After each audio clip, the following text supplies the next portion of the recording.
Have you ever walked past someone, caught a faint smell in the air, and thought to yourself, "That will never be me"? It is a thought many of us have had. Quietly, maybe even with a little pride.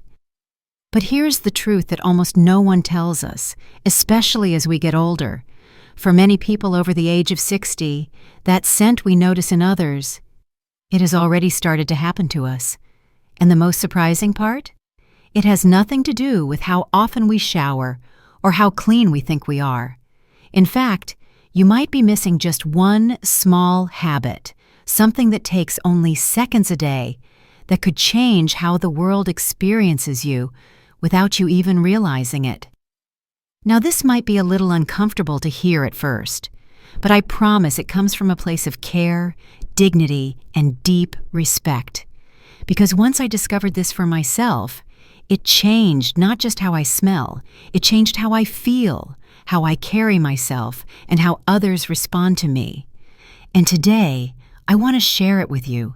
Stay with me, because this might be the most personal, most important conversation we have had yet. 1. It's not dirt. It's biology. Let's begin by clearing something up right away. That scent people often whisper about, the one they sometimes call old person smell. It is not because we are dirty. It is not a sign of poor hygiene. It is biology, plain and simple. As we age, our bodies go through quiet, subtle changes. Some of them we expect, like gray hair, wrinkles, or a few more aches when we get up in the morning. But others? No one really prepares us for those.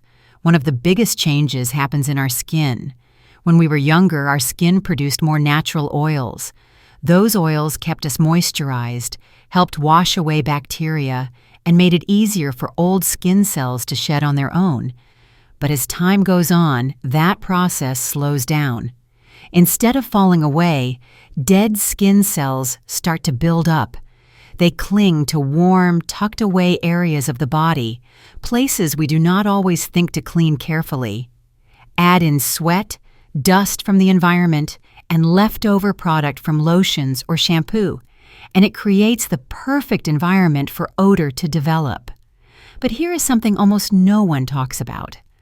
Our bodies start producing a natural compound called 2-non-enal as we get older, usually starting in our 40s or 50s. It is completely normal, but it has a very distinct scent. Some describe it as musty. Others say it smells greasy or grassy, and once it settles in, it tends to stick. Here's the problem. Most soaps and shower routines do not remove it. You can scrub every day, and if you are missing certain spots or using the wrong products, that smell can stay with you. It can cling to your clothes, your bed sheets, even the chair where you sit and read. You may not notice it, but others might. And that is why this matters. Because understanding what is happening gives you the chance to do something about it. Not just to smell fresher, but to feel more confident, more in control, and more like yourself again. 2. Soap is not the problem, but it is not the solution. Now that we know the scent has more to do with biology than cleanliness, let's talk about something many of us assume: that our regular soap and water routine is enough. The truth is, it often is not. Most of us have been bathing the same way for decades. We find a soap we like, we wash the usual spots, and we move on. It feels familiar. It feels clean. But there is a big difference between feeling clean and actually removing what causes those deeper, lingering smells. When it comes to aging skin and the buildup of things like dead cells, sweat, and natural oils, regular soap, especially gentle moisturizing ones, may not break down the residue that 2-non-enal leaves behind. It is not about scrubbing harder. In fact, scrubbing too hard can irritate the skin. It is about where you clean, how you clean, and how often you pay attention to the areas that matter most. There are warm, hidden places on our bodies that do not get as much air, where skin folds or where sweat and oils quietly collect. These areas do not always feel dirty. They do not always smell strong right away. but over time, they become what I call quiet zones, places where odor can build up unnoticed. And here is something important to understand. Scent is memory. People remember how you smell, whether it is pleasant or not. A warm hug, a visit from the grandchildren, a walk through the grocery store. These are small moments that can carry a lot of meaning. When someone pulls back slightly or avoids sitting too close, it might not be personal, but it feels personal. The good news is there is a gentle, easy way to fix it. We do not need harsh chemicals. We do not need expensive body washes. We just need to give a little more attention to the places we often overlook. In the next section, I will tell you exactly where those places are, and the one spot that almost every single person forgets, no matter how clean they try to be. And once you know it, you will never skip it again. 3. The one spot almost everyone misses. Let me take you straight to the heart of it. There is one place on your body, just one small area, that almost every person forgets to clean properly. It does not look dirty, it does not feel sweaty, but it holds onto scent more than almost anywhere else. It is the area behind your ears. Now I know it sounds too simple, too ordinary to be the culprit. But hear me out. When was the last time you really took your fingertips and gently washed the skin behind your ears? Not just let water run over it in the shower, but actually cleaned it with intention? For most people, the answer is, I can't remember. Behind the ears is where your jaw meets your neck. That patch of skin is thin, warm, and full of tiny oil glands. It is where sweat collects without being noticed. It also catches product from your hair, shampoo, conditioner, hairspray, even dye. Over time, all of that builds up. And because it is out of sight, it is easy to forget. And here is the thing. When oil, sweat, and old skin cells gather there, they do not just sit quietly. They start to break down. They interact with two non-enol and bacteria from the environment. The result? A sour, musty smell that clings to you, even if you do not smell it yourself. I did not believe it either, until one night I took a warm washcloth, wiped gently behind my ears, and brought it up to my nose. What I smelled shocked me. No one had ever told me about it. Not my mother, not my doctor, not even a close friend. And the worst part? No one ever will. Because people do not feel comfortable saying something like that out loud. Instead, they might just lean away slightly during a hug, or stop sitting quite as close. That is a quiet kind of heartbreak I would not wish on anyone. But here is the good news. Once you know about it, you can do something about it. And when you start giving just a little care to that forgotten spot, you will notice a difference. Not just in how you smell, but in how others respond to you. In the next section, I will show you exactly how to clean it properly, gently, safely, and in a way that becomes part of your everyday routine.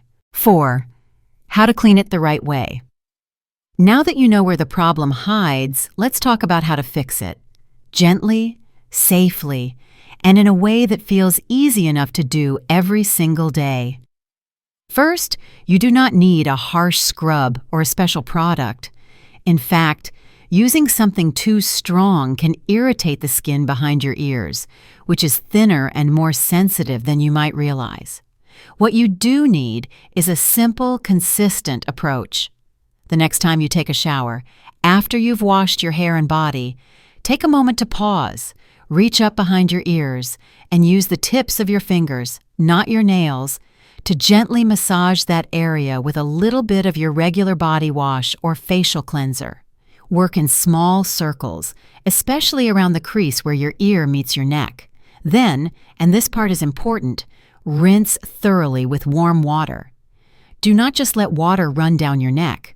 Actually make sure that spot is fully rinsed because leftover soap, shampoo, or hair product can build up if it is not cleared away. When you step out of the shower, pat the area dry with a clean, soft towel. Do not rub hard, just enough to keep it from staying damp. Moisture in that area can create the perfect environment for bacteria to grow, and that's what we are trying to avoid. You may be wondering, is that really all I have to do? Yes, but the key is making it a habit. That small 2-second action, done every day, can change how you feel about yourself, how others experience you, and how fresh your entire body feels throughout the day. It is not just about that one spot either. Once you start paying attention to places like this, you start noticing others. You become more connected to your body. You take back control. And when we reach a certain age, that kind of control over our presence, our confidence, is one of the most powerful gifts we can give ourselves. In the next section, I want to show you a few more hidden spots on the body that deserve your attention, because behind the ears is just the beginning. 5. The other forgotten places that change everything. Once you start paying attention to that one little spot behind your ears, something shifts. You begin to realize there might be other places, just like that one, quiet corners of the body where time, sweat, and habit have created small pockets of neglect. They are not dirty. They are not shameful. They are just overlooked. And now that you know what to look for, let me gently guide you through a few more of these places, each one easy to care for, and each one capable of making a real difference in how fresh and confident you feel each day. Let's begin with an area most women do not talk about, even among friends. Under the breasts. Especially for women with fuller chests, this space is warm, covered by skin or fabric all day, and prone to moisture buildup. Sweat collects here, so do skin oils, old lotion, and in warmer seasons, even bacteria. And when moisture sits too long without air or cleaning, it turns sour. After your shower, gently lift and dry the area with a soft towel. If needed, use a small amount of cornstarch-based body powder to keep things fresh, but avoid talcum powder, which is no longer recommended for long-term use. A little care here goes a long way. Next, let's talk about the belly folds. Yes, the soft space under the stomach that many of us avoid looking at in the mirror. This area, like under the breasts, holds warmth and moisture. It is easy to miss when we are in a rush, but it matters. As with other folds of skin, cleaning with mild soap and rinsing well is key. Dry it fully after your shower, and if you're sitting or walking for long periods, check it occasionally. It is not about judgment. It is about comfort and health. Another overlooked place, the back of your knees. You might not think of them as problem areas, but those soft creases collect sweat, especially in warmer weather or during long walks. They can also harbor odor if they are not washed and dried properly. During your shower, give that space a gentle rub with soapy fingers and rinse thoroughly. You will be amazed how much fresher your legs feel afterward. Now let's move to an area we often ignore unless something hurts, between the toes. This one may sound obvious, but you would be surprised how many people wash their feet without actually cleaning between their toes. Shoes and socks trap moisture there all day. That creates the perfect home for fungus and odor, so take a few seconds to get between those toes in the shower. Afterward, dry them well. Yes, even that pinky toe. If your feet tend to stay damp during the day, consider using foot powder or wearing socks that breathe better. This is especially important if you wear the same pair of shoes several days in a row. Finally, there is the back of your elbows and arms. These spots may not seem like odor zones, but they do build up dry skin and oils over time. That can lead to rough patches, discoloration, or that slight sour scent that's hard to place. A quick, gentle scrub once or twice a week is enough to refresh the area. And if you have sensitive skin, use a soft cloth or loofah with mild soap. You do not need to be rough. You just need to be consistent. These may all sound like small things, and they are. But when you take care of the little things, something bigger begins to change. You feel more in touch with your own body, more confident in your skin, And you stop worrying about what others might be thinking when they lean in for a hug or sit next to you on a warm day. Because the truth is, freshness is not about age. It is about attention. It is about honoring yourself with small, loving habits that say, I still matter, I still care, I'm still me. So the next time you step into the shower, pause for a moment. Think about these spots. Give them a little time. It does not take much, but it gives back so much more than it asks. And in the next part, we will talk about exactly that, what you gain when you reclaim your freshness, and why it is not just about scent at all. 6. When you feel fresh, everything changes. Let us step back for a moment and ask a simple question. Why does freshness matter? At first glance, it seems like a small thing. We shower, we put on clean clothes, and we go about our day.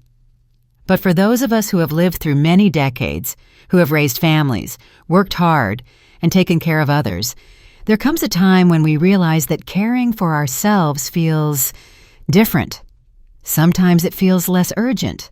Other times, it feels like no one even notices anymore.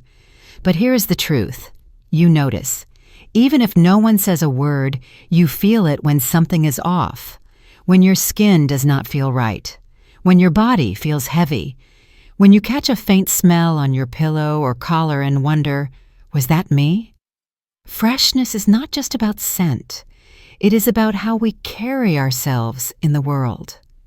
When you take time to care for those hidden places, behind your ears, under the folds, between your toes, you are not just preventing odor. You are reclaiming a part of your identity. You are saying, I still deserve to feel good. I still belong in every room I enter. And that changes everything. Suddenly, you stop second-guessing hugs. You feel more open to connection. You are no longer worried about whether someone will lean away. You sit a little taller. You move through the world with more ease, more pride. That is what this is truly about. Let me share something personal. When I first learned about these small hygiene blind spots, I felt a mix of embarrassment and relief. Embarrassment, because no one had ever told me before. Relief, because once I knew, I could do something about it. And once I did, I felt a subtle shift in my day-to-day life. People hugged me longer, friends sat closer. I felt more present, not invisible. And that feeling, that dignity, it was priceless. For many of us, especially women, we have spent our lives putting others first. Children, spouses, aging parents, careers.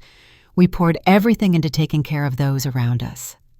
And now, in this chapter of life, it is our turn, not in a selfish way, in a healing way, a respectful way. Taking care of your body is not vanity. It is respect, and that respect starts with you. There is nothing shallow about wanting to feel clean, confident, and embraced. There is nothing silly about being proud of how you present yourself. These are the quiet foundations of how we experience joy, connection, and self-worth. And it is never too late to start again. You do not need to change everything overnight. You do not need to become someone new. You just need to return to yourself, to the version of you who still wants to be seen and heard and held close. When you take those 2 or 3 extra minutes in the shower, not rushing but caring, something opens up, a small sense of peace, a gentle kind of control. And when you carry that with you, others feel it too. They respond to it, and they remember it. So let me say this to you now, from someone who's been there. You deserve to feel fresh. You deserve to feel proud. You deserve to move through this world without shame, without fear, without hesitation. And it starts with simple, loving habits, the kind you choose for yourself, not because anyone told you to, but because you are worth that care. In the next part, we are going to take this one step further, because now that you are building these habits for yourself, there is something even more powerful you can do. pass them on. 7. What you teach without saying a word. There is something beautiful that happens as we grow older. We begin to understand that the most powerful lessons we pass down are not always spoken out loud. They are not written in books or posted on bulletin boards. They are shown quietly, consistently, through the choices we make, the habits we keep, and the way we carry ourselves in everyday life. You may not think of your daily hygiene routine as part of your legacy, but it is. When your daughter watches how you take care of yourself, not with vanity, but with dignity, she learns. When your grandchildren see you putting time and care into your day, even in the smallest ways, they notice. You may not realize it, but you are showing them what it means to age with self-respect. You are teaching them silently how to treat themselves later in life. Many of us grew up without these kinds of conversations. Our mothers may not have talked about aging skin, body changes, or the emotional weight of feeling invisible. Not because they did not care, but because no one taught them either. These were quiet struggles, private ones, and in many families they were simply never named. But you, right now, you have a chance to break that pattern, gently, gracefully, by simply modeling care. That does not mean giving out hygiene lectures or embarrassing anyone. It can be as simple as sharing a moment. Did you know the back of the ears is one of the most forgotten spots when we clean? I just learned that. Or saying to your granddaughter, let's both make sure we're drying under our arms and feet. It helps more than you think. These little phrases, these ordinary kind reminders, can become lifelong lessons, and they are often received with more love than you might expect, because the truth is, the younger generation is just as overwhelmed as we once were. They may be rushing through their days, skipping important self-care, trying to juggle too many responsibilities. And like us, they may not know that scent, sweat, and irritation are not things to be ashamed of, but signs that they deserve a little more attention too. Imagine if someone had told you at 25 that your skin would one day produce a natural compound that would change how you smell. Imagine if someone had said, and it is not bad, it just means your body is doing what bodies do. Here's how to care for it. How different would you have felt? Now you get to be that voice of wisdom, that quiet, steady presence that says, yes, our bodies change, but that does not mean we fade away. It means we learn to care in new ways. You are not just passing down hygiene tips. You are passing down a message. I matter, you matter, and caring for ourselves, no matter our age, is a form of love. And here is the most remarkable part. You do not need to wait for the perfect moment. Every visit, every phone call, every shared routine can be an opportunity, not to preach, not to correct, just to live as an example. Whether it is your daughter, your son, your grandchild, or even a neighbor, your care becomes contagious. Your respect for yourself invites others to treat themselves with more gentleness, more consistency, and more confidence. And the older you get, the more powerful that message becomes. Not because you are shouting it, but because you are living it. In the final section, we will bring all of this together, the knowledge, the practice, and the purpose, and remind ourselves why even the smallest act of self-care can echo for years to come. So let us bring it all together. Taking care of the forgotten spots, behind your ears, under your folds, between your toes, is not just about staying clean. It is about showing up for yourself, day after day, with quiet strength and self-respect. You now know what causes those changes in scent. You know where the problem hides and how to gently care for it. More importantly, you have the power to change how you feel in your body and how the world responds to you. It only takes a few moments a day, but those moments matter. They say a person is remembered by the way they made others feel, and sometimes feeling close, literally, starts with something as simple as being fresh, clean, and confident. You are not invisible. You are not forgotten. You are still here, and you are worthy of care, comfort, and presence. If this video opened your eyes, even just a little, I hope you will pass that gift along. Share it with a friend, leave a comment, or subscribe for more conversations like this one. And if you want something extra special, I write a weekly letter with stories, reminders, and tips just for women like you. You will find the link below. Until next time, stay fresh, stay confident, and stay beautifully you.